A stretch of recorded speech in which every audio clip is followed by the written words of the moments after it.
انسان کا زوال اس وقت شروع ہوتا ہے جب وہ اپنے مخلص لوگوں کے ساتھ منافقت شروع کرتا ہے۔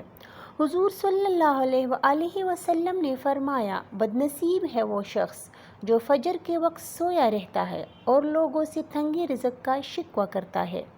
بد نصیب ہے وہ شخص جو والدین کی خدمت کر کے ان کی دعائیں نہیں لیتا اور لوگوں سے کہتا پھرتا ہے کہ میرے لیے دعا کرنا۔ بد نصیب ہے وہ شخص جو نماز عشاء نہیں پڑھتا اور دعاؤں میں پرسکون نیند تلاش کرتا ہے۔ بد نصیب ہے وہ شخص جس نے ماہ رمضان پایا اور اپنے رب کو راضی نہ کر سکا۔ آپ صلی اللہ علیہ وآلہ وسلم نے یہ بھی فرمایا، جس نے میری ایک حدیث سنی اور دوسروں تک پہنچائی، قیامت کے روز اس کے لیے میری شفاعت واجب ہوگی۔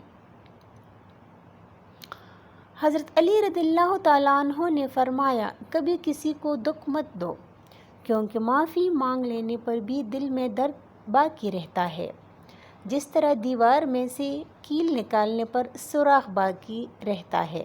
حضرت علی رضی اللہ تعالیٰ عنہ فرماتے ہیں کہ تم جب اپنی بہن کے گھر جاؤ تو اپنی بساط کے مطابق کچھ لے جاؤ، کیونکہ تمہاری بہن کا تم پر حق اسی والدین کی وراثت سے ملا ہے، اور انتہائی بد نصیب ہے وہ شخص جس کی بہن ناراض ہو اور اس کی بہن کی موت واقع ہو جائے۔